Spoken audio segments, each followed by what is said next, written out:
I got to talk about Nightshade because you went straight from Viper to a kind of the second half of 2018, a brilliant feud, an epic feud with Nightshade over the PCW Women's Championship. And I'm just going to reel off some of the matches you had with her here. We've got, let's see, a Falls Count Anywhere match, a ladder match, a blindfold match, and a last woman standing match to cap off that year, to cap off 2018.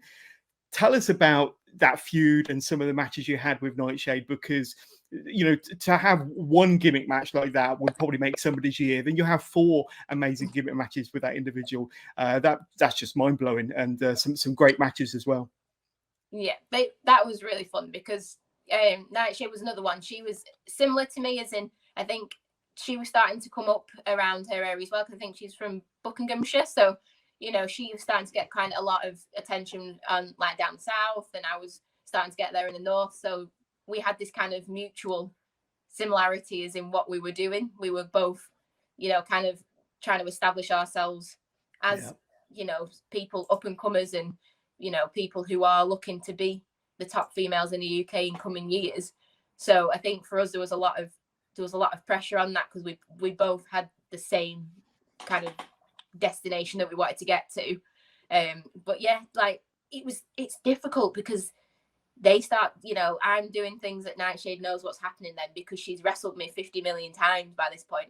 So how do you possibly wrestle someone who it feels like they know you, like what you're doing, and know you better than you know yourself? If I was thinking of something, I feel like she knew what I was thinking, but at the same time I felt I knew what she was thinking at the same time. So it got to the end, it was just hard. It was so back and forth, and everything was, it got faster and faster and faster, because we knew what each other were, what we're up to.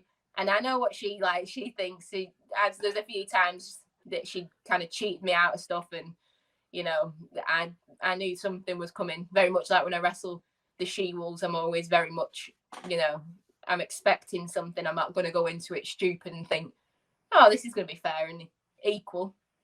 So yeah, it was good. But like the matches, like the ladder match was in the tower, Blackpool Tower as well, the circus. So wow. Not only is it, a ladder match, but it's also in one of the most prestigious places really in the Northwest. Everyone knows that the Blackpool Tower, and it's, it's famous ballroom. Absolutely. The Blackpool Tower circus. So for it to be there as well, it was that much better. And honestly, it was so many people there, and so many kids, and it was so loud. So it can be difficult to get your bearings, because you're thinking, right, where's Nightshade? What's she up to?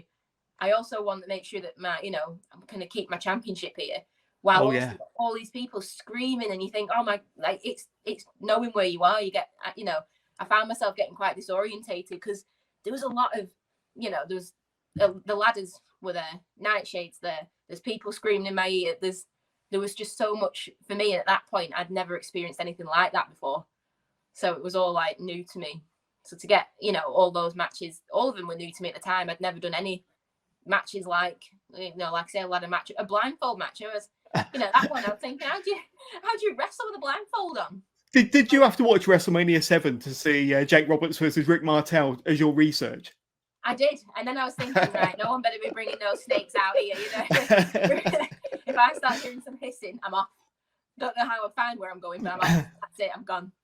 But yeah, that was a surreal one, because it's not something that you can practice in training either. No. Like you train and you'll practice this, that, and the other. It's not, at my training school anyway, we don't, put blindfolds on and start trying to find each other and hit each other with not being able to see. So that one was like a surreal one, because I'd never ever even seen anything like it other than the WrestleMania one. But I must admit, I did have to look that up, because I'd never seen that one before. So I was thinking, how does this work?